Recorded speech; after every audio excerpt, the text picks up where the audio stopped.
Bonsoir à tous, bonjour. Notre Seigneur est assis sur le trône. Ce n'est pas un slogan, ce n'est pas pour réveiller certains qui dormaient, c'est pour donner l'assurance à ceux qui croient à l'Éternel, pour encourager ceux qui attendent impatiemment sa vue. Oh bien-aimés, des fois nous pouvons être découragés, des fois nous pouvons être fatigués et tout, mais notre espérance n'est pas dans un temps de mort. Notre espérance est dans un jardin béni de l'Éternel. Notre espérance est bien aimée là où la pourriture n'existe pas. Là où même ce qui était mort, bien aimé, retrouve la vie. Notre espérance est dans le Seigneur Jésus-Christ, qui n'est plus mort, qui n'est jamais mort, mais qui demeure dans la vie. Et en qui la mort n'a pas de demeure. La mort n'a même pas une adresse, la mort n'a pas d'endroit, la mort n'a rien en Christ.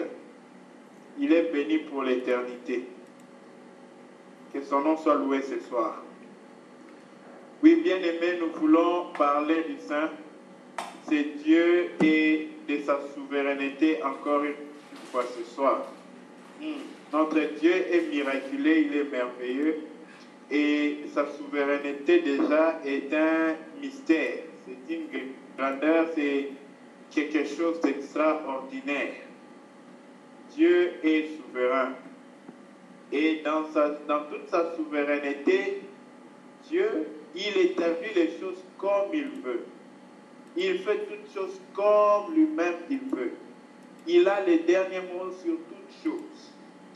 Oh bien-aimé, d'emblée déjà nous devons retenir que même ce que toi tu peux être en train de traverser, une situation peut être quelque chose de brusque pour toi, mais elle ne sera jamais brusque à la souveraineté de Dieu.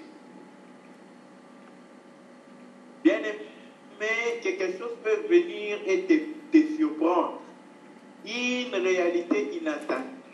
Un fait bien-aimé que tu ne t'attendais pas peut te surprendre. Mais elle ne peut pas, ce fait-là ne peut pas surprendre la souveraineté de Dieu.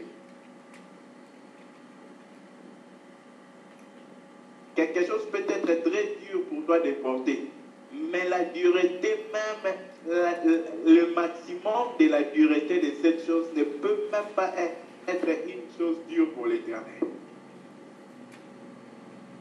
Bien-aimé, des fois, tu ne sais pas qu'est-ce qu'il faut choisir. Quelle est l'option qu'il faut prendre? Quelle est la décision qu'il faut maintenant prendre et appliquer? Oh bien-aimé, laisse-moi te dire. Ce qui est au-delà de ta tête n'est pas au-delà du Seigneur. Ce qui est au-delà de ma tête ne peut pas dépasser le Seigneur.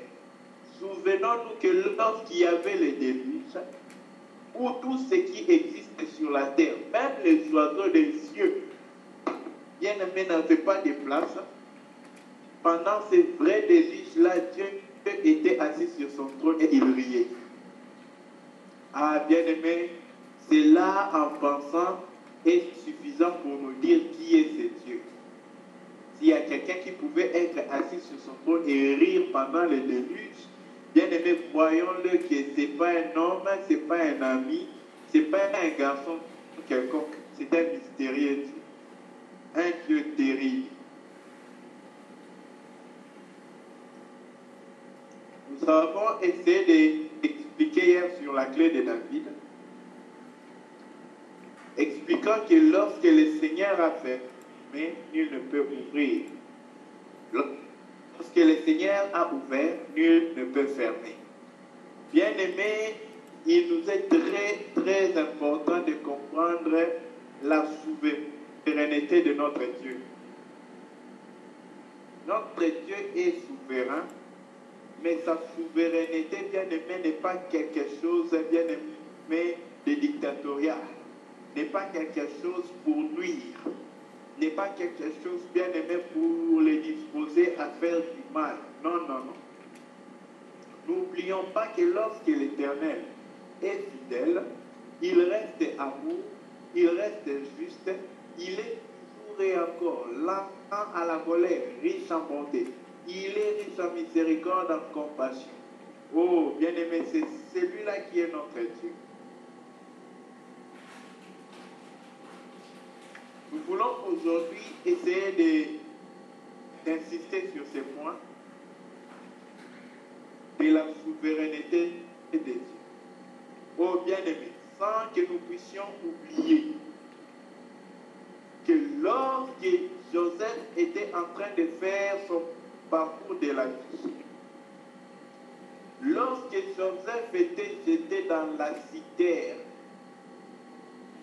sèche, dans un trou, oh, bien-aimé, lorsque Joseph a été vendu aux marchands qui partaient vers l'Égypte, bien-aimé, lorsque Joseph était pris et jeté en prison de la maison de Potiphar, lorsque Joseph est entré dans la prison et a souffert, l'Éternel Dieu était souverain.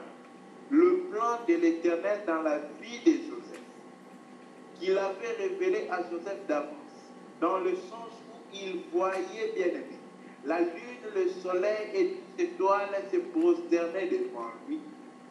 Bien, les plans de Dieu pour la vie de Joseph ne pouvaient pas être limités par les choses que Joseph expérimentait ou les circonstances qu'il traversait. Bien-aimé dans le Seigneur, si Dieu est réellement Dieu, et s'il est réellement souverain, oh, bien-aimé dans le Seigneur, il y a une raison pour tout homme de pouvoir s'appuyer sur lui. Il y a une raison pour tout homme de mettre sa confiance, bien-aimé, fermement en ses dieux. S'il est réellement, bien-aimé, souverain, s'il est réellement celui qu'il est, oh frère, confions-nous à l'Éternel. Confions-nous à l'Éternel. Peu importe les circonstances par lesquelles tu traverses, peu importe les réalités de ta vie actuelle, mon frère, ma soeur, si l'Éternel est le Dieu souverain qu'il est, si l'Éternel est réellement souverain, et s'il a réellement un plan pour ta vie, alors frère, ne perds pas confiance. Ne t'ébats plus. Ne t'efforce pas. Mais prends ton assurance et mets-la dans le Seigneur. Car il n'est pas une déception. Il n'est pas une déception. Il ne sera pas une déception. Il n'a jamais été une déception. Il ne commencera pas à l'être par toi. Oh, béni soit Dieu. Je rends grâce au Seigneur pour ce que mon petit frère venait de me dire tout à l'heure avant en la prière. Il m'a dit Dieu est fidèle et il ne commencera pas à devenir infidèle par lui. Ce n'est pas dans la vie de mon frère que Dieu va commencer à se révéler en tant qu'infidèle. Oh frère, Dieu ne change pas par rapport à une circonstance. Les circonstances finissent par changer devant Dieu. Rien ne reste constant devant sa main puissante. Mais bien aimé, de la même manière, bien aimé, rien ne peut changer la constance qu'il est. Il reste le même, cet ancien des jours bien-aimé. Il connaît les choses que nous n'avons pas vues. Il connaît les choses que nous avons vues. Il comprend les choses qui viendront que nous verrons. Oh, faisons-lui confiance. Faisons-lui confiance, frères et sœurs. Mettons notre assurance en l'Éternel. Mieux vaut attendre de l'Éternel que bien-aimé d'avoir beaucoup d'autres choses. Prends ton assurance, ta confiance. Mets-les dans sa souveraineté. Il n'est pas souverain pour s'imposer sur toi, pour te maltraiter, pour t'entraîner la ruine, la tristesse et le malheur. Non. Il est souverain pour bien-aimer, accomplir les plans de bonheur, de prospérité, de paix, de joie qu'il a pour ta vie.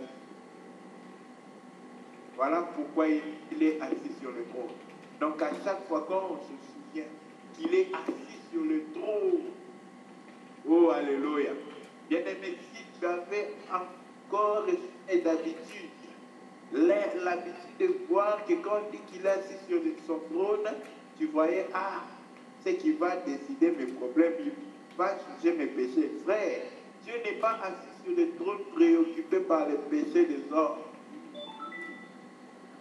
Dieu est assis sur le trône pour bien aimer faire du bien à ceux qui attendent auprès de lui.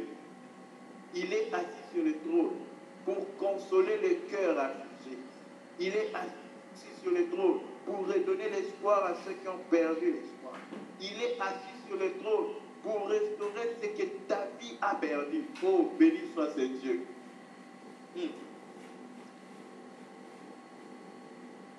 En effet, frère, les rois dans la Bible ne sont qu'une image qui parle du véritable souverain et roi, le seul qui est Dieu.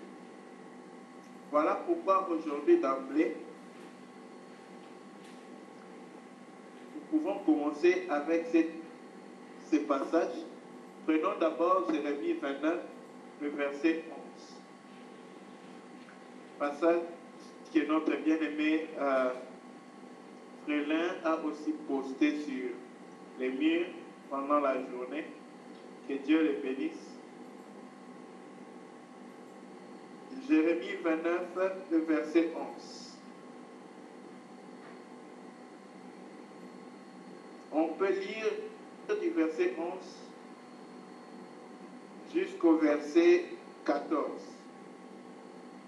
Jérémie 29, oui. 11 à 14. Car je connais les projets que j'ai formés sur vous, dit l'Éternel. Projets de paix et non de malheur, afin de vous donner un avenir de l'espérance. Vous m'invoquerez et vous partirez. Vous me prierez et je vous exaucerai. Vous me chercherez et vous me trouverez, si vous me cherchez de tout votre cœur. Je me laisserai trouver pour vous, dit l'Éternel. Et je ramènerai vos captifs. Je vous rassemblerai de toutes les nations, de tous les lieux où je vous ai chassés, dit l'Éternel. Et je vous ramènerai dans le lieu d'où je vous ai fait aller en captivité. Amen. Amen. Bien-aimées paroles du Seigneur. Il connaît les projets.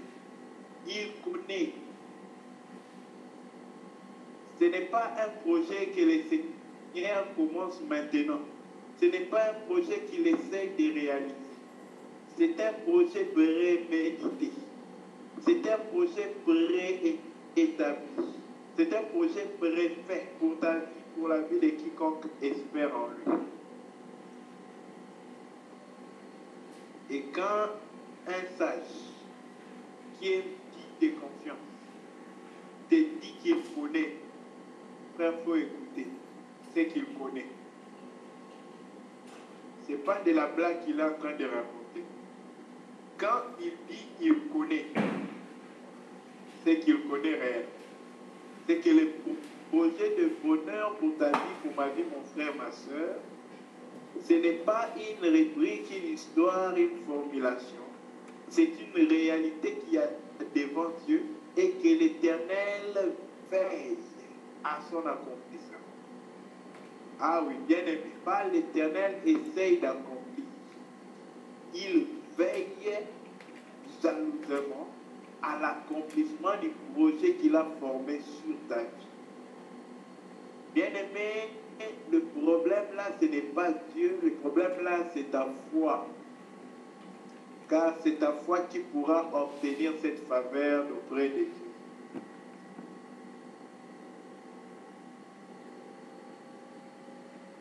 Bien-aimé dans le Seigneur, Dieu a un projet de bonheur pour ta vie.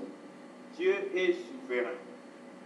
Et s'il a réellement ce projet, car ce que Dieu dit de lui-même, nous savons que cela est vrai. Si Dieu nous dit que lui, il est Père, c'est qu'il est réellement Père. Car en lui, aucun mensonge n'habite.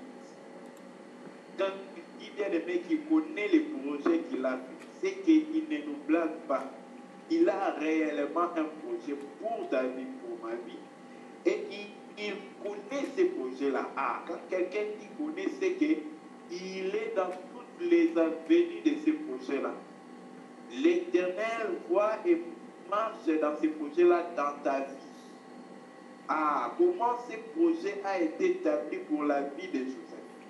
C'était que Joseph devait devenir bien-aimé et élevé en Égypte. Mais comment devrait-il devenir élevé en Égypte? Le problème, c'est que pour que lui soit élevé en Égypte, il fallait qu'il passe par la citerne sèche. Il fallait qu'il soit livré. Ah, maintenant, ici, le problème, ce n'est pas le projet que l'Éternel a formé, mais l'accomplissement du projet que l'Éternel a formé. Bien aimé dans le Seigneur, les problèmes avec Dieu, c'est que Dieu, c'est un vieillard. Ah, j'ai fait rire aujourd'hui mon supérieur au travail en lui parlant de ça. Je lui ai dit, Dieu, c'est un vieillard. S'il te dit A, c'est que c'est A. Ne badine pas avec ses paroles. Dieu, c'est un vieillard. C'est le seul que l'on ne peut pas aider. On ne peut pas secourir Dieu. On ne peut pas aider Dieu. On ne peut pas, bien aimé, justifier Dieu. On ne peut pas essayer de le rendre juste. Ah, on ne peut pas essayer de l'améliorer ou de prendre même, bien aimé, une justificative pour essayer d'expliquer et de justifier. Bien aimé dans le Seigneur, l'Éternel est Dieu. Quand il nous dit qu'il connaît les projets qu'il a formés sur nos vies, notre réponse ne doit pas tarder à venir. Lui dire Amen, voici ma vie, qu'il me soit fait selon toute ta parole, pas selon une bonne partie de ta parole, mais selon toute ta parole. Oh bien-aimé, c'est la voie de l'Éternel, le plan de l'Éternel, la disposition de l'Éternel, sa souveraineté qui a canalisé tous les parcours de Joseph pour pouvoir devenir celui qu'il était en Égypte. Il lui fallait la cité.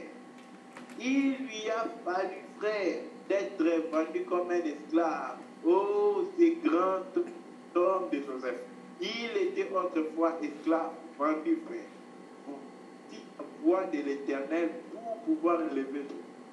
Il a fallu encore après un autre temps que ce même Joseph soit encore bien aimé, accusé faussement. Que ce même Joseph, à cause de cette fausse accusation, aille en prison. Que ce même Joseph, sortant de la prison, bien aimé, soit élevé en Égypte.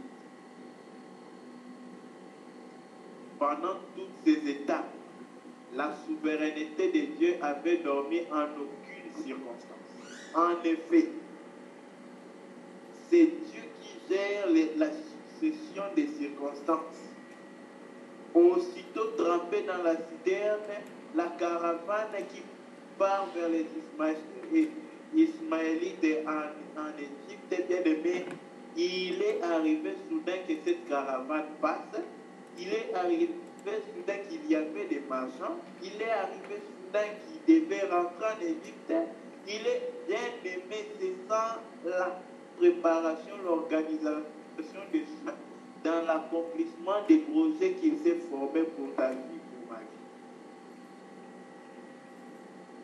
La grosse question est celle-ci.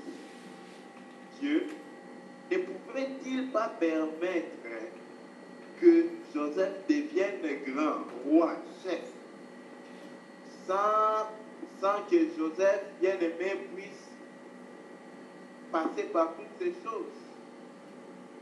Dieu était-il incapable de faire que Joseph devienne celui que Dieu avait intention de le faire sans qu'il passe par ces choses?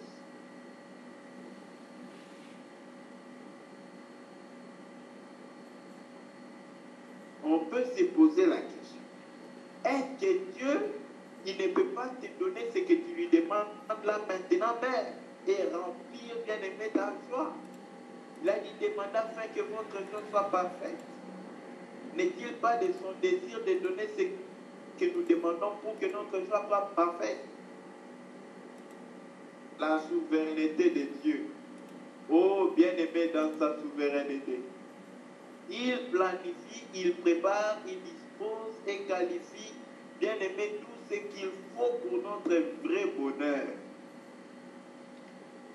Je ne pense pas que Dieu, sans la caravane, sans, bien-aimé, la prison, sans la citerne, Joseph ne pouvait pas devenir. Dieu pouvait faire voyager Joseph, le faire trouver grâce auprès du Pharaon et les rendre puissants en Égypte sans passer par toutes ces choses. Mais pourquoi est-ce que la souveraineté de Dieu, lui dont les paroles et les intentions sont irrévocables, pourquoi va-t-il permettre à Joseph de passer par toutes ces étapes?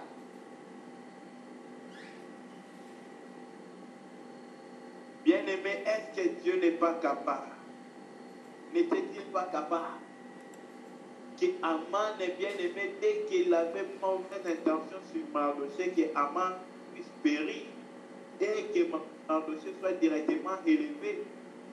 Pourquoi Dieu a permis à Aman d'être une terreur pour tous les enfants d'Israël? Bien-aimé, la souveraineté de Dieu. Dieu s'en sert très souvent dans l'adversité. Et c'est lui qui crée l'adversité, c'est Dieu lui-même. Ah, il est mystérieux. C'est là où Moïse avait vu l'ambiguïté. Moïse a dit, mais comment? Toi, tu m'as envoyé vers ces pharaons, et toi, tu as encore endurci son cœur.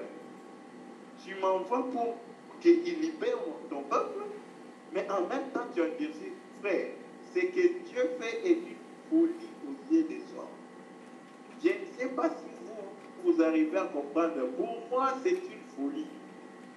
Comment tu m'envoies aller libérer un peuple d'un fort, mais toi, tu endurcis le cœur de celui à qui tu m'envoies pour qu'il libère? Ah, les petits cerveaux de l'humain que j'ai fait ne va jamais expliquer cela.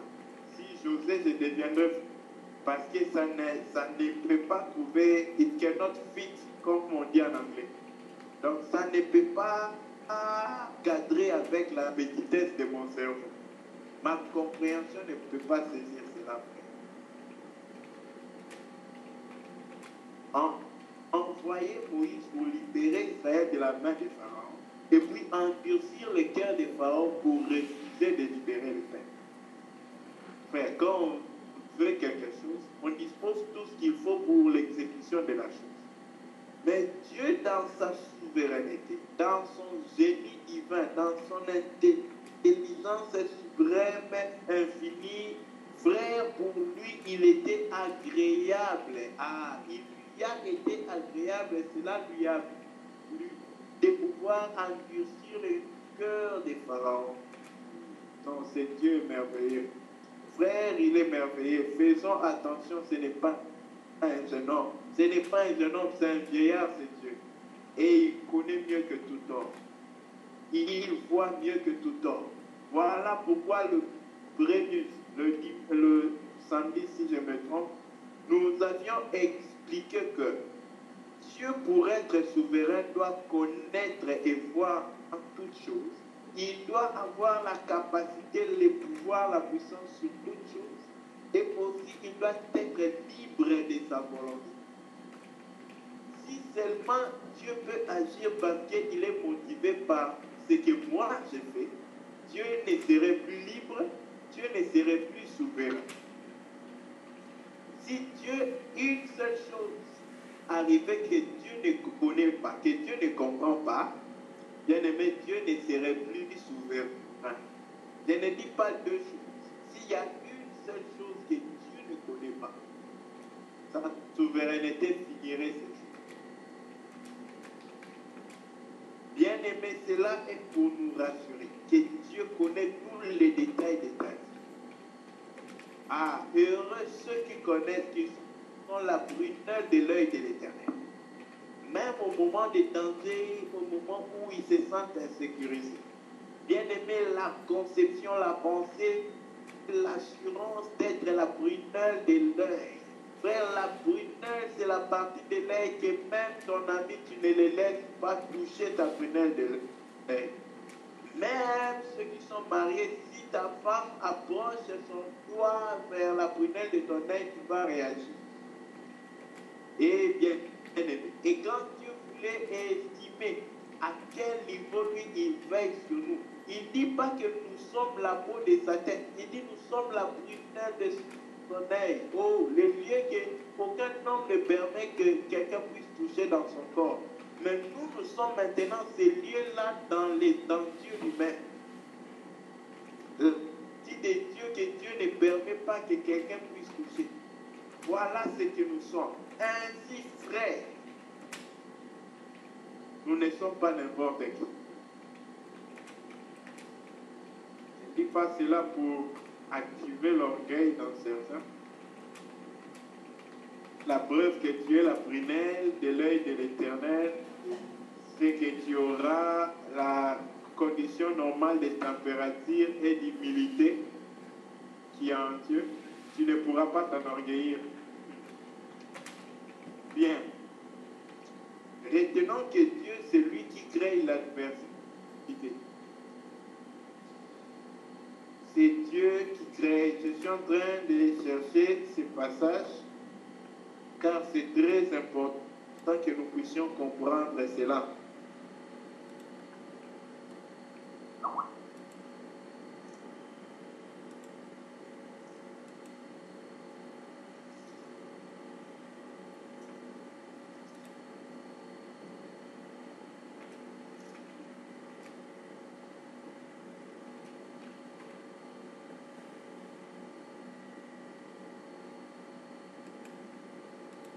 Prenons un peu Ésaïe 45. Merci. Le frère Théo nous a déjà aidé avec Ésaïe 45, verset 7. Si un frère peut nous aider dans la lecture. Lisons Ésaïe chapitre 45, le verset 7. Je fais la lumière et je crée l'obscurité. Je procure le bonheur et je crée le malheur. C'est moi, le Seigneur, qui réalise tout cela. Excusez-moi, ça c'est la version français courant. C'est mieux dans la version Louis Ségon.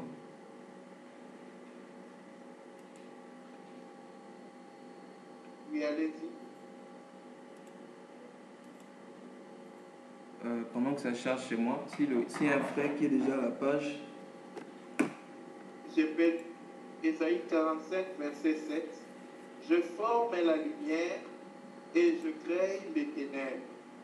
Je donne la prospérité et je crée l'adversité.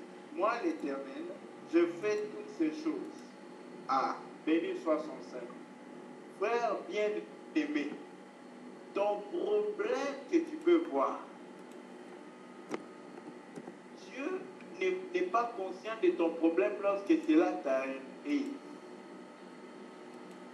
Y a-t-il quelque chose qui puisse arriver sur la terre sans que l'Éternel soit informé de cela?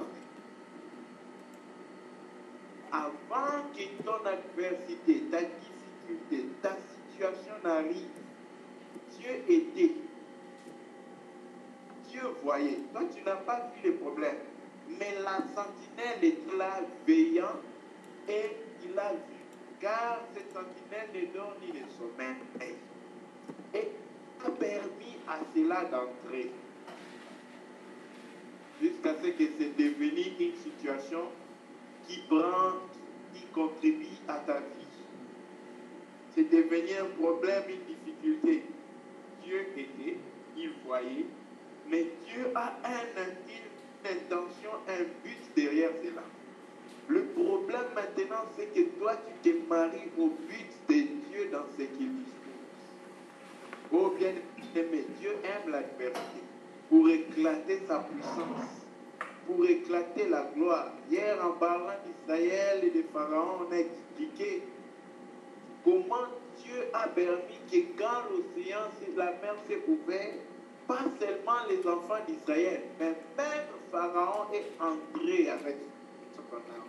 Bien aimé, il pouvait bien faire qu'avant que le Pharaon entre, que la mer se ferme ou que l'entrée soit fermée, mais au milieu qu'il y ait les sept pour les enfants d'Israël de continuer de marcher. Mais Dieu bien-aimé expressément a fait les chemins.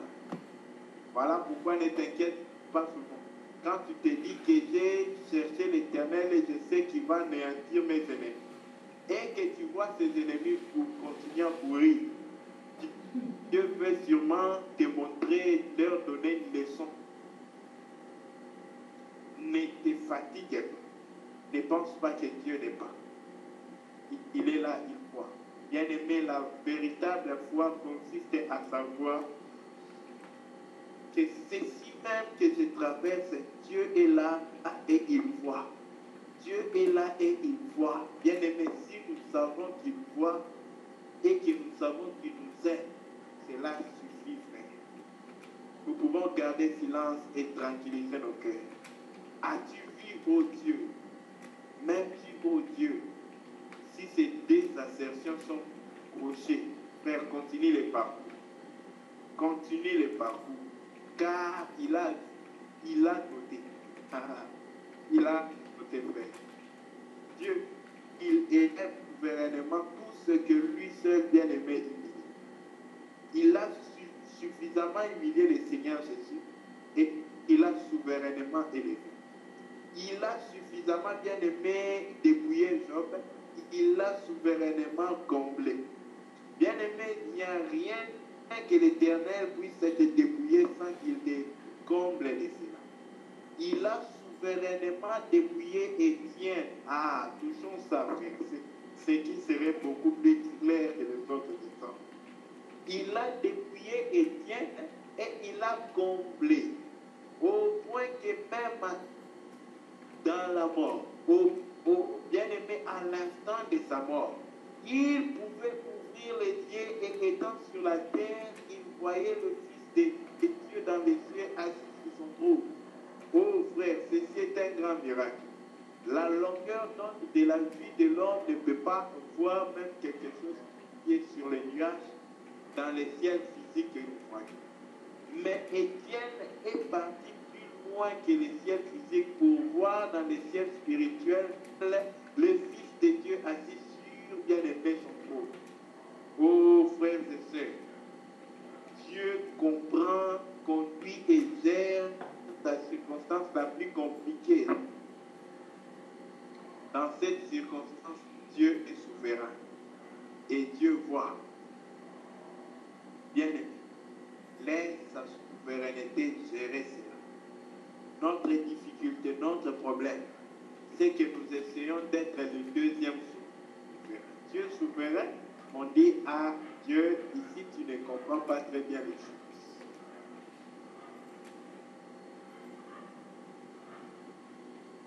Je me souviens une fois lorsque j'ai fait un long voyage au Katanga dans une forêt, une très haute forêt. Une forêt, imaginez-vous, où pendant 4 heures de route, on ne voit que des arbres qui sont aux environs de 40 à 50 mètres de hauteur. Donc quand tu vois cet arbre-là, toi-même tu te vois petit comme au pied, je dirais, sous les pieds de l'arbre. Il n'y a pas d'homme, il n'y a que cette forêt-là. Bien aimé dans le Seigneur. C'est dans cette forêt-là que j'ai fini toute forme de prière. Parce que avec une moto, tout problème peut arriver à une moto. Si vous êtes fini là en cours de route dans cette moto-là, sur cette moto, dans cette forêt, bien aimé, tout est fini pour vous. Non, Dieu, frères et sœurs, est souverain. Dieu peut te permettre de traverser une circonstance un moment. Mais ce n'est pas la fin de ce que Dieu a prévu pour ta vie. Ce n'est pas la limite de ce que Dieu planifie pour ta vie. Oh, bien-aimé, je pouvais voir, me souvenir même maintenant de ce que je ressentais en ce moment-là. Je continuais à poser des questions à celui qui me conduisait. Et vu l'immensité de la forêt, tu regardes à droite, à gauche, derrière, devant, ce n'est que de la forêt. J'ai pleuré vraiment sans pleurer, mais les larmes ont coulé sur les yeux comme ça. Tu vois l'immensité de la forêt, tu te dis, si c'est fini pour la vie. Bien aimé, dans cette forêt-là, les gars-là, tout ce qu'ils disaient, j'obéissais comme si c'était les dieux tout-puissants. Donc quand il dit, on va faire ceci, je ne débattais même pas avec lui. Je disais d'accord. Quand il dit pourquoi, parce que je sais que lui connaît la forêt et que lui, il comprend les chemins de la forêt. Et que quand il dit quelque chose, frère, toute ma confiance reposée en lui. Parce que c'est un forestier de cette forêt. Il a vécu longtemps dans cette forêt. Mais bien aimé, il s'agit ici de plus qu'un forestier. Le Dieu qui a créé toute l'humanité entière, compris moi, bien aimé, moindre de toutes ces créatures. Ce Dieu-là connaît tous les jours de ma vie sans exception. Il connaît 10 jours après comment va se passer ta journée. Ta journée de demain est maintenant devant les yeux de l'Éternel. Si tu ne sais pas, je te l'informe, mon frère. Tout ce qui va arriver demain pendant ta journée est devant l'Éternel maintenant même.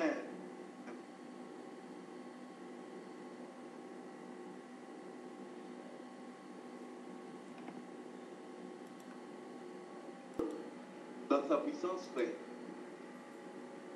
il connaît tout. Il gère tout. Maintenant, il nous reste une chose, de lui faire réellement confiance. Oh bien-aimé, à un homme qui pouvait même mourir en route, tomber en route, faire même un accident, j'ai fait confiance en ça. Mais dans cette grande forêt de la vie, combien à plus forte raison devons-nous faire confiance à l'ancien de jours? Lui qui est avant que toutes les circonstances n'existent. Lui qui était avant ta naissance et qui avait compté le nombre de tes jours. Qui a fixé la limite de tes jours. Frère, qui comprend bien aimé tout ce qui va arriver pendant ton séjour sur la terre. Peut-être la circonstance que tu vois maintenant, tu te dis c'est la pire de toutes les circonstances. Peut-être il y a pire que ça devant. Mais même dans les pires là, le Seigneur sera là avec toi. Oh bien-aimé, il y a un bonheur d'appartenir à l'Éternel. C'est-à-dire même dans le feu, dans la fosse au lion, l'Éternel est là avec toi. Frère bien-aimé, s'il est réellement souverain, je vous en prie, donnons-lui sa souveraineté dans nous. Laissons-le, bien-aimé, décider et agir. Disons que nous avons fait tout ce que nous pouvons. Nous avons connu nos vies, mais nous avons compris que nous sommes des échecs et que nous échouons. Bien-aimé, même ce que tu penses avoir fait bien dans ta vie, là, si c'est toi qui l'as fait, je te dis c'est un échec. Je ne parle pas des choses négatives qui sont arrivées dans ta vie, dans ma vie. Mais je parle de tout ce que tu as fait par toi. Cela est un échec. Même si ça paraît brillant devant tes yeux. Même si ça paraît glorieux devant tes yeux. Mais si tu l'as fait par toi, ce n'est qu'un échec. La seule réussite, c'est ce que Dieu a intention de faire dans ta vie. Que Dieu a compris dans ta vie. Et dans laquelle la gloire ne revient qu'à Dieu par ta vie. Bien-aimé, cela est l'œuvre de l'Éternel et cela est la seule réussite. Oh frère bien-aimé dans le Seigneur, la souveraineté de Dieu les dispose bien-aimé à avoir les derniers mots. C'est-à-dire lorsque lui l'a compris, il n'y a plus de recours. Mais la même souveraineté de Dieu ne retire pas sa compassion. La même souveraineté de Dieu ne retire pas son amour. Dieu, en étant souverain, ne diminue pas d'amour. Comment on appelle ça en mathématiques? Commutatif. Hein? Donc, quand il est l'un, il n'arrête pas d'être l'autre. Il ne diminue pas d'être l'autre pour essayer d'équilibrer. Il est totalement l'un, il est totalement l'autre en même temps. Pas, comment on dit, d'une manière adjacente, c'est-à-dire, bon, souverain, après, juste. Non, non. Bon, juste et souverain à immédiat, à chaque instant et pour l'éternité. Voici ce qu'est notre Dieu. Maintenant, frère, dans sa souveraineté, sa compassion les dispose, bien-aimé, à chercher ton bonheur, à désirer ton bonheur. Mais la manière dont lui, il accomplit ton bonheur, ce n'est pas la manière dont toi tu vois cela. Bien-aimé, il accomplit ton bonheur d'une manière extrêmement unique. C'est-à-dire avec la manière de faire de Dieu lui-même. Pas avec ta sagesse de l'homme, pas avec ton effort de l'homme, mais avec la disposition de l'Éternel dans ta vie. Bien-aimé, c'est ce qui importe pour Dieu. Dans toutes les choses, recommandons nos projets à l'Éternel. Recommandons, cherchons l'Éternel. Inclinons tout ce que nous faisons à lui, car l'Éternel est souverain. Et lui, il disposera même nos ennemis. Frère, s'il y a des gens qui cherchent même à ruiner ta vie, sache que l'Éternel va disposer ces gens-là dans ta faveur. Les gens qui ont pris Joseph pour l'accuser, pour l'amener, pour le vendre, frère, tous ces gens ont amené Joseph au trône bien-aimé des hautes autorités en Égypte. Mais lui ne pouvait pas le voir. Bien-aimé dans le Seigneur, le secret est un seul. Un seul. Fais confiance en l'Éternel. Rassure-toi que tu es dans la main du Seigneur. Peu importe tes circonstances. Est-ce que tu t'es ramené devant la face de Dieu? Est-ce que tu as recouru vers lui?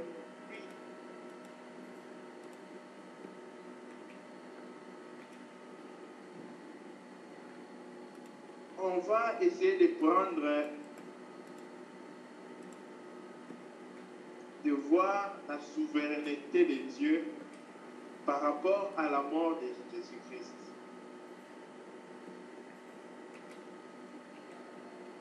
Frère, essaie d'y penser. Lorsque le Seigneur Jésus était sur la croix, mourant, il y avait le désespoir. Car tout homme vivant à cette époque savait qu'après la mort, il n'y a plus d'autre solution. Même Marthe a dit à Jésus, si tu étais venu, il ne serait pas mort. Mais Jésus a attendu qu'il meure, afin que la souveraineté de Jésus ne s'arrête pas à la guérison, mais qu'elle se révèle jusqu'à la résurrection. Oh frère bien-aimé dans le Seigneur, Dieu est patient de foi parce qu'il veut honorer sa haute autorité, son éminente bien-aimée souveraineté, afin que toute langue et toute bouche restent fermées devant l'Éternel Dieu. Voilà pourquoi vous allez voir que l'Éternel, pendant que Jésus-Christ était mort, bien-aimé, c'était comme si Dieu avait échoué, comme si Dieu avait failli, comme si Dieu a été une déception. Pour ces apôtres qui avaient suivi Jésus, ils ont vu leur Jésus, secret de leur force et de leur courage, de leur zèle, bien-aimé, diminué, un petit gamin, humilié, rabaissé, effacé et anéanti, chiffré par lui-même. Frère, ils ont vu cette désolation, ce désespoir. Mais le Seigneur Jésus n'avait pas failli. Le Seigneur Jésus était souverain. Dieu, il n'a jamais failli sa souveraineté par rapport à une circonstance. Il était encore et toujours souverain. Mais il préparait sa gloire. Vous allez comprendre pourquoi est-ce que, même dans cette circonstance-là, Dieu savait que Jésus allait finir par revenir à la vie. Mais la souveraineté de Dieu n'était pas finie lorsque Jésus était dans cet état-là, bien-aimé, dans la mort. La souveraineté de Dieu n'était pas remise en question pendant que Jésus, bien-aimé, n'était pas encore ressuscité. Dieu était souverain, mais Dieu avait envie de quelque chose de meilleur. Car bien aimé, ressusciter le troisième jour et le premier jour, c'est très différent. Dieu est mystérieux dans sa sagesse. Qui peut sonder le cœur de Dieu? Qui peut peser son cœur? Qui peut le comprendre? Ses voix sont toujours insondables. Bien aimé, si tu utilises les cerveaux pour essayer de les comprendre, tu ne vas pas tarder pour devenir fou. Car ces résolutions sont folles à nos yeux. Et nos résolutions sont la poubelle à nos yeux. C'est la vraie folie même. Voilà pourquoi, frère, que Dieu nous aide. Des 20 ans que nous sommes, afin de comprendre que nous sommes des fous et que nous devons renoncer à la folie qui est le moi, afin d'embrasser la sagesse qui est Christ. C'est là-bas que nous deviendrons bien aimés forts. C'est là-bas que nous marcherons accomplissant la volonté de Dieu. C'est là-bas que faire la volonté de Dieu deviendra une seconde nature en nous. Lorsque, frère, nous allons finir avec la folie pour devenir sages. Car le secret de la victoire, du triomphe de la force, c'est là. Il est la sagesse des hommes qui n'ont que lui. Mais ceux qui sont sages, il ne peut pas être leur sagesse. En aucun cas. Il est la sagesse pour ceux qui n'ont pas de sagesse. Voilà pourquoi je voulais qu'on finisse avec cette écriture. Jette ton pain dans l'eau et ce pain te reviendra. Il a aussi dit à Jérémie, lorsque tu sépareras ce qui est précieux de ce qui est vil, alors tu seras ma bouche. Frères et sœurs dans le Seigneur, si l'Éternel est Dieu, mettons à part l'Éternel dans nos cœurs. Si l'Éternel est souverain, mettons à part les résolutions de l'Éternel pour nos vies. Si l'Éternel est réellement Dieu, mettons à part l'Éternel dans nos cœurs. Que Dieu nous bénisse. Merci. Amen. Gloire au Seigneur. Merci beaucoup, bien-aimé, pour ce puissant message. On avait encore très faim, il fallait continuer. Que le nom du Seigneur soit glorifié. Nous allons élever nos voix pour rendre grâce à notre Père. Bien-aimé, de tout notre cœur, disons merci parce que le Père nous a parlé. C'est par amour. C'est par amour que le Père nous a parlé. C'est avec un cœur rempli de compassion, d'amour et de miséricorde que le Père nous a parlé ce soir. Oui, il nous a parlé pour nous fortifier. Il nous a parlé pour nous encourager. Afin que si nous étions découragés, que nous comprenions qu'il est là avec nous. Bien-aimés, élevons nos voix. Prions pour lui dire merci pour cette parole. Merci pour la vie de son serviteur. Merci parce qu'il est là avec nous. Merci pour la sûreté. Merci pour la confirmation. Bien-aimés, élevons nos voix, prions le Seigneur. Nous avons appris ce soir par rapport à la souveraineté de Dieu. La Bible dit dans Ésaïe chapitre 55, à partir du verset 8, « Mes pensées ne sont pas vos pensées, mes voix ne sont pas vos voix, de même que les cieux sont élevés au-dessus de la terre. Ainsi en est-il de mes pensées au-dessus de vos pensées, et de mes voix au-dessus de vos voix. » La Bible dit il y a un temps pour toutes choses. Et Dieu fait toutes choses bonnes en son temps. Mais l'homme n'arrive pas à comprendre, n'arrive pas à maîtriser, à reconnaître la main de Dieu. Bien-aimés, nous allons élever nos voix. Demander que le Père nous donne de discerner les choses. Que le Père nous donne le discernement. Et bien-aimés, dans ce discernement, qu'on ait la foi. La foi de le voir dans les circonstances. La foi de le voir derrière toutes choses. La foi de savoir que Dieu ne peut nous laisser. La foi de savoir que Dieu ne peut pas être ignorant de quelque chose. Il sait tout. Prions le Seigneur. Père, nous te disons merci une fois de plus pour ta parole. Seigneur, tu nous as parlé parce que tu as vu nos cœurs. Nous venons auprès de toi demander cette foi, Seigneur. Oui, cette foi qui vient de toi. Donne-nous, Seigneur, le discernement de savoir reconnaître ta main dans les circonstances, dans les situations.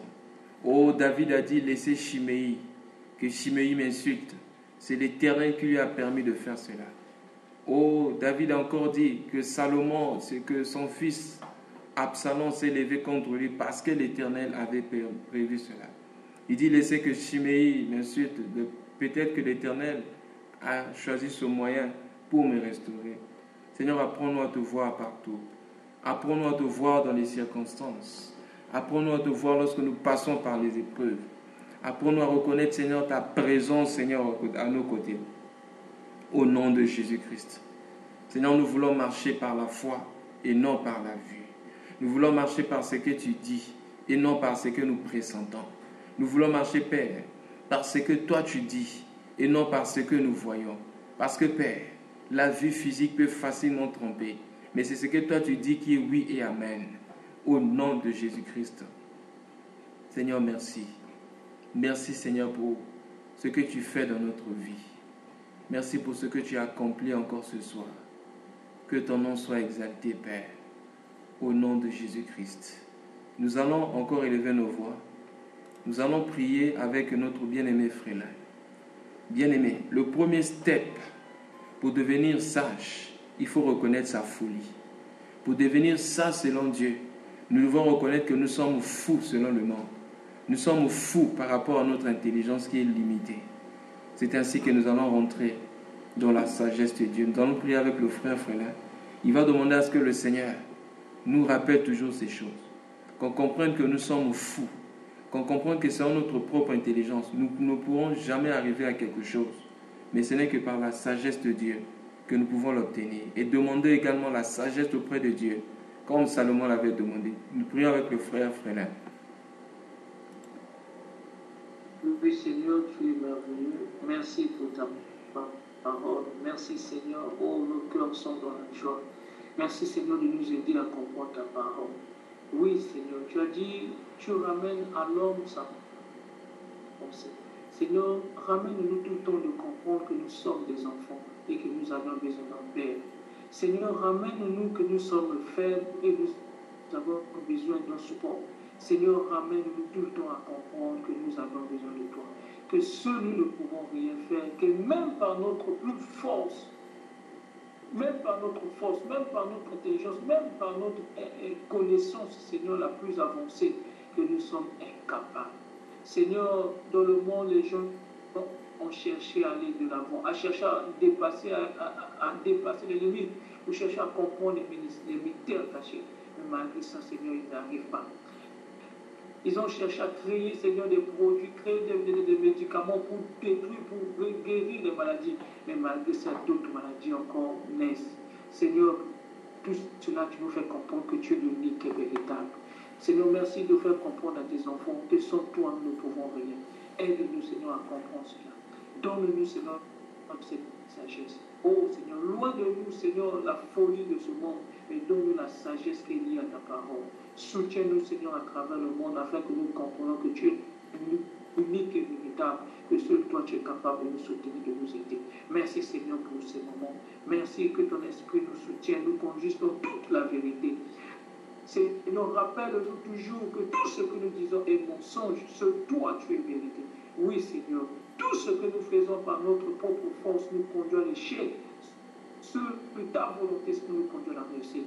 Merci, Seigneur, de ramener nos pensées à comprendre cela et de nous ramener encore plus proche de toi. Merci, Seigneur, tu es le Dieu véritable. Amen. Amen. Oui, bien-aimés, nous allons continuer à prier. Nous avons aussi appris que c'est Dieu qui gère la succession des événements. Nous voyons les choses se passer, bien-aimés. Il y a le Père, notre Père qui est assis sur son trône, qui contrôle toutes choses. C'est pourquoi il a dit à Josué que ce livre de la loi ne s'éloigne point de ta bouche. Bien-aimé, certainement Dieu allait dire que ce livre de la loi ne s'éloigne pas de tes yeux. Parce qu'on regarde le livre avec les yeux. Mais il dit que ce livre ne s'éloigne pas de ta bouche. Cela consiste à confesser la parole. Et comment il a dit Que ce livre ne se loigne point de ta bouche, mais médite-le jour et nuit. C'est-à-dire la nuit quand il y a des problèmes, le jour quand nous sommes, quand tout va bien. C'est ainsi que nous allons prier avec la sœur Carmen. Elle va demander à ce que le Seigneur nous donne la force afin de continuer à confesser la parole de Dieu, de dire oui et amen à la parole de Dieu, même lorsque nous voyons des situations contraires à ce que nous voyons, contraires à la raison, mais que nous disons oui et amen à la parole de Dieu, que nous continuons à confesser ce que Dieu dit. Prions avec la sœur Carmen.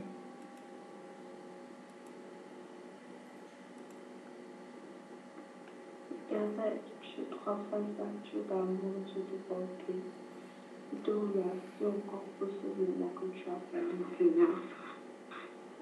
Père, toi qui connais toutes choses, Seigneur, toi par qui toutes choses commencent et se terminent, Seigneur.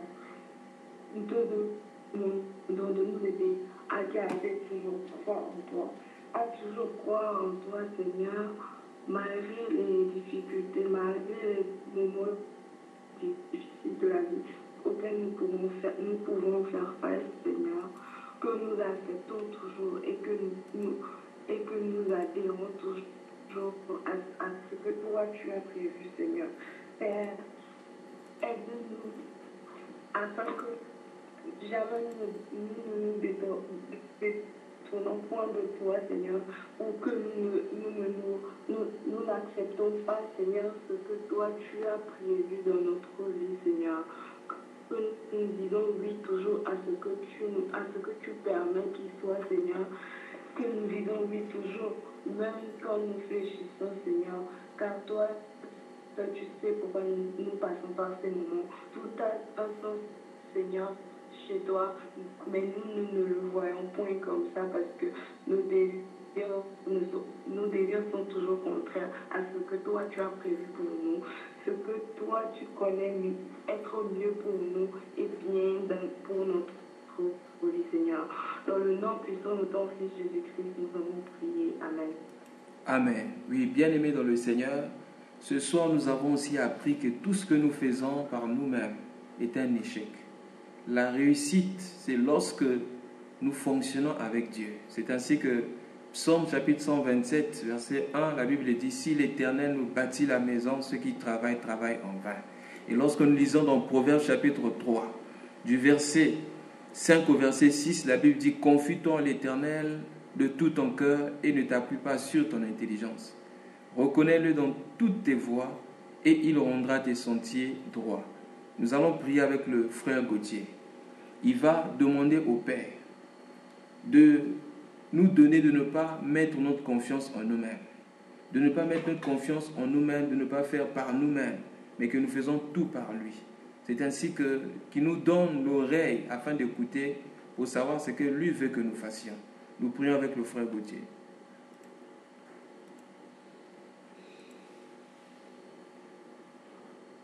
Père, nous te rendons grâce, nous te rendons la gloire. Car à chaque fois que nous avons tenté de faire par nous, Père, nous avons toujours échoué. Chaque fois que nous avons mis notre confiance en nous, Père, ça n'a point marché. Chaque fois que l'Éternel Dieu puissant, nous avons voulu faire par notre sagesse, en nous appuyant, Seigneur, sur les rudiments de ce monde, Père, ce n'est point allé quelque part. Il y a eu toujours un mouvement qui s'est fait. Alléluia. Père, pour nous montrer que sans toi, nous ne pouvons rien. Père Jésus, toi-même tu l'as dit, que sans toi, nous ne pouvons rien faire. Voilà pourquoi, Seigneur, aide-nous, Seigneur, à mettre notre confiance, Seigneur, seulement et seulement qu'en toi, dans tous les domaines de nos vies et de nos puissants, et c'est par quoi nous traversons nos projets, notre vie en toi, Seigneur Jésus-Christ, nos études, nos vies financières, nos vies sentimentales, toutes choses de votre relation avec toi, Père, ce n'est que par toi que nous pouvons, toi le rocher des âges. Seigneur, pardonne-nous à chaque fois et dans les questions que nous avons mis notre confiance en nous-mêmes. Oui, Seigneur, tu nous as amené, Seigneur, à comprendre que, Seigneur, que par toi et par toi seul. Voilà pourquoi, Seigneur, en ce jour, en ce soir, nous répandons nos âmes devant toi pour que tu nous restaures, tu nous guérisses, à ce que nos yeux soient toujours braqués braquer, Seigneur, qu'à toi et à toi seul. À ce que nous ayons toujours nos yeux braqués dans la partie céleste, dans le royaume des cieux, dans le nom puissant de Jésus-Christ, que la gloire et l'honneur reviennent seulement qu'à toi. Amen. Amen. Oui, bien-aimé dans le Seigneur, est-ce qu'il y a un frère ou une sœur qui a un sujet de prière par rapport à la parole que nous avons écoutée ce soir? Prière de donner le sujet afin que nous prions à l'unisson.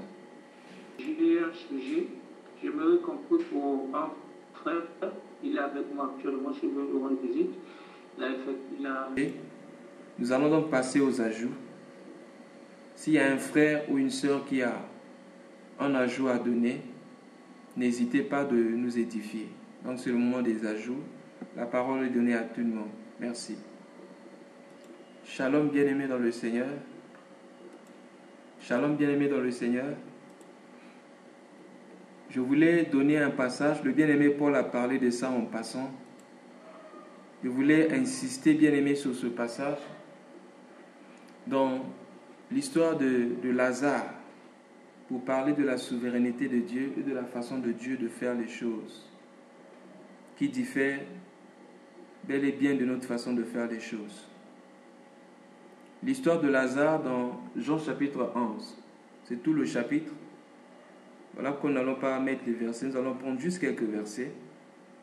Nous remarquons d'abord au chapitre 2, dans Jean chapitre 11, verset 2, la Bible dit « Marie était celle qui versa le parfum sur les pieds du Seigneur et qui les essuya avec les cheveux. C'était son frère Lazare qui était malade. » Le verset 3 dit ceci. « Les sœurs envoyèrent dire à Jésus, « Seigneur, celui que tu aimes est malade. » Bien-aimé, ce passage nous rappelle quelque chose. Lorsque ces gens ont envoyé, lorsque les sœurs, ces deux sœurs ont envoyé quelqu'un dire à Jésus que Lazare était malade, ils ont bien précisé que celui que tu aimes est malade. Or, le Seigneur Jésus a dit quoi? C'est pas vous qui m'avez choisi, mais c'est moi qui vous ai choisi. Il dit maintenant je ne vous appelle plus serviteur, mais je vous appelle ami parce que, il dit vous êtes mes amis si vous faites ce que moi je vous commande. Alors ce passage nous révèle que même lorsque nous sommes amis du Seigneur, c'est sûr que le Seigneur lui-même avait déclaré son amitié. Voilà pourquoi lorsqu'elles ont envoyé cet homme appelé Jésus, elles ont dit celui que tu aimes. Donc quelquefois Dieu peut nous aimer et permettre que les circonstances nous arrivent. C'est très important. Souvent lorsque nous sommes dans une mauvaise position ou quelque chose de mal nous arrive, on a tendance à penser que Dieu ne nous aime pas ou encore qu'on a fait quelque chose de pas bien. Ou encore parce qu'on ne met pas en pratique la parole.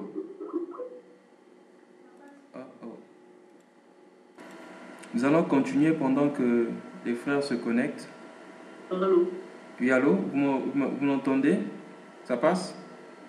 On va continuer. Nous étions en train de dire que nous pouvons voir la souveraineté de Dieu dans l'histoire de Lazare. Les 3 premiers versets nous montrent que Jésus aimait Lazare. Et la Bible dit, si vous êtes mes amis, si vous faites ce que moi je vous commande. Et la Bible dit encore dans Jean chapitre 14, verset 21 et le verset 23, si vous m'aimez, gardez mes commandements. Moi et le Père, celui qui m'aime gardera ma parole, moi je l'aimerai, et moi et le Père nous viendrons à lui et nous ferons notre demeure chez lui. Donc par rapport à ces passages, on suppose que Lazare c'était quelqu'un qui aimait Jésus et qui mettait la parole en pratique. Donc ça veut dire que même lorsque nous mettons la parole en pratique, le Seigneur dans sa souveraineté peut permettre qu'une situation désagréable nous arrive. Mais nous devons garder en tête que toutes ces choses, ou cette situation-là, c'est pour notre bien.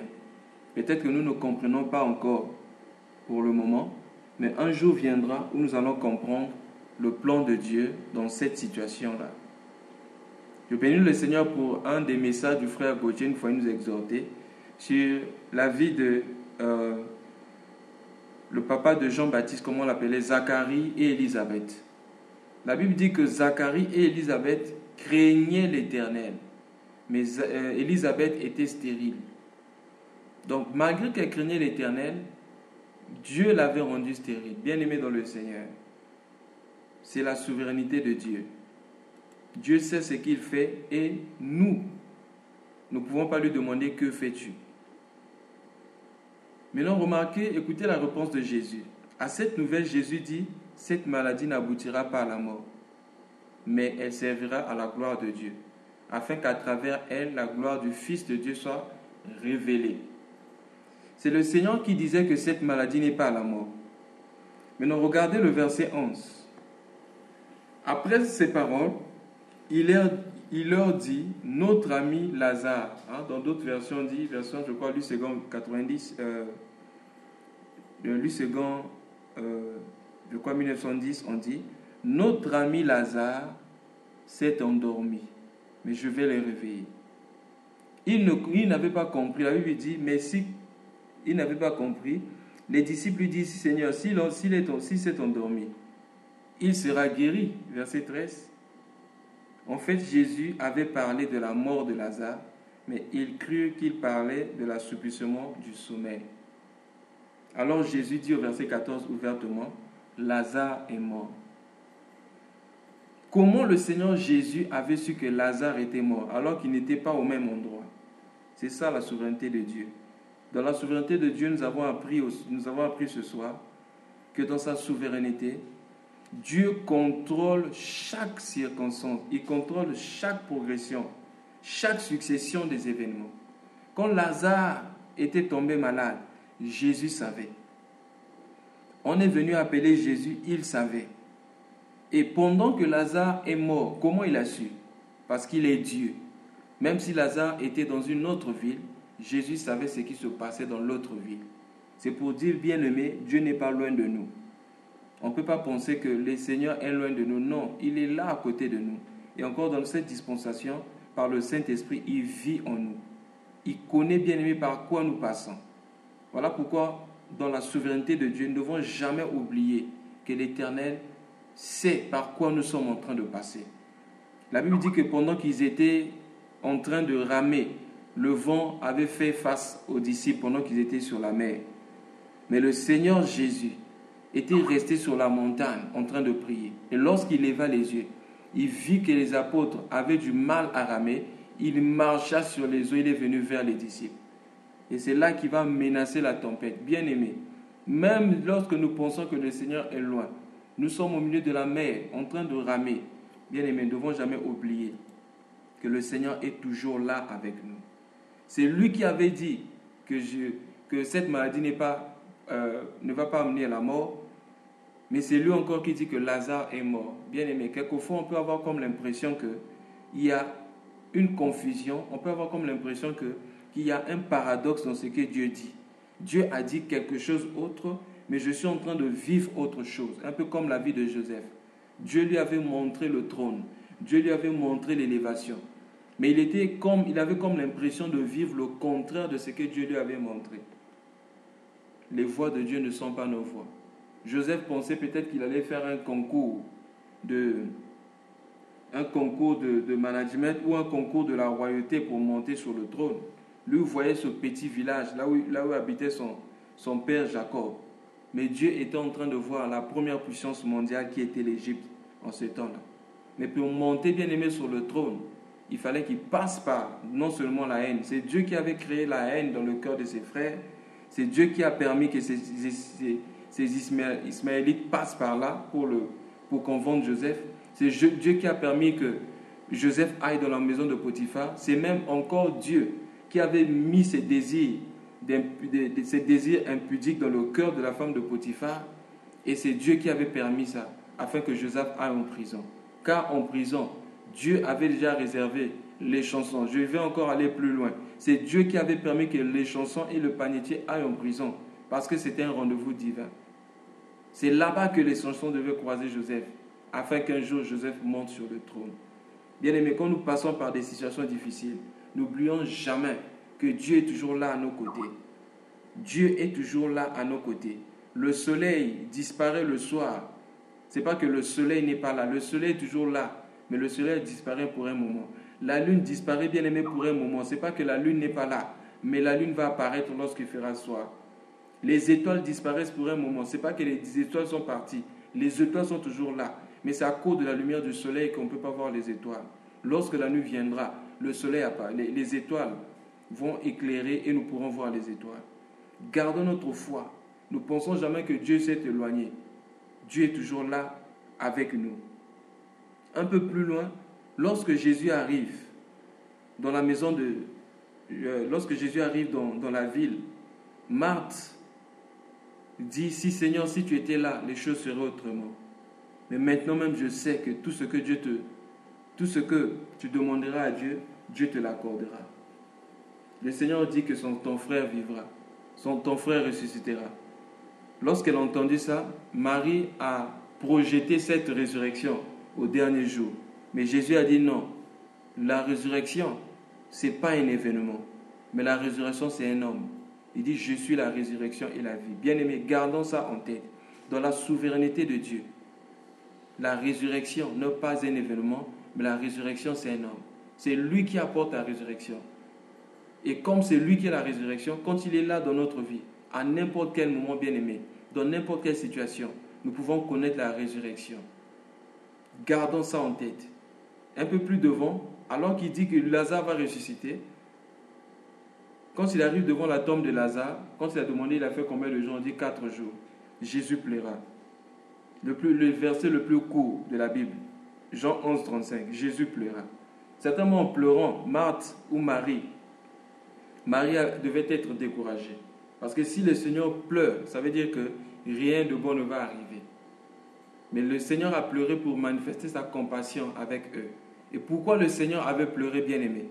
Parce que, bien-aimé, pour ressusciter, pour qu'un arbre pousse, il faut arroser. La Bible dit, au commencement, il n'y avait pas d'arbre sur la terre, parce qu'il n'y avait point d'arbre pour cultiver le sol. Mais une vapeur se leva de la terre et arrosa toute la surface du sol. C'est lorsque la pluie est tombée du ciel, bien-aimé. C'est lorsque la pluie tombe sur la terre, que la terre... C'est lorsque la pluie tombe sur la terre, que la terre produit le fruit, que la terre fait pousser les arbres. Donc Jésus-Christ avait pleuré afin que ces larmes tombent sur la terre, comme Lazare était une sémence, afin que Lazare sorte de la terre. C'est ça la résurrection, bien-aimée dans le Seigneur. Et ensuite le Seigneur va dire, Lazare sort. Quand il a prié, Lazare sort. Lazare est sorti. Bien-aimé, à n'importe quel moment. Vous savez que lorsque le Seigneur est parti, bien-aimé, à la tombe de Lazare, plusieurs étaient morts. Mais le Seigneur Jésus n'a pas appelé ces gens-là. Il se peut qu'il y avait des Norbert là-bas. Il y avait peut-être des Grégoire. Il y avait peut-être des gens qui s'appelaient Fidèle. Il y avait peut-être des gens qui s'appelaient là-bas Anicé. Mais Jésus n'était pas allé pour les Anicé, les Norbert. Jésus était allé pour Lazare, parce que Lazare, c'est son ami. Bien-aimé, aussi longtemps que tu seras l'ami de Jésus, tu marches selon Dieu. Même lorsque tu passes par des situations difficiles, le Seigneur Jésus viendra un jour t'appeler et tu sortiras de ces problèmes-là. Gardons dans notre esprit, il est souverain. Il est assis sur son trône pour nous faire du bien. Que le Seigneur bénisse encore la parole de ce soir et qu'il bénisse son serviteur, le bien-aimé Paul, qui nous a parlé de ces choses. Merci encore, bien-aimé. Oui, bien-aimé dans le Seigneur, est-ce qu'il y a un frère ou une sœur qui a un ajout par rapport au message que nous avons écouté? Prière de nous édifier.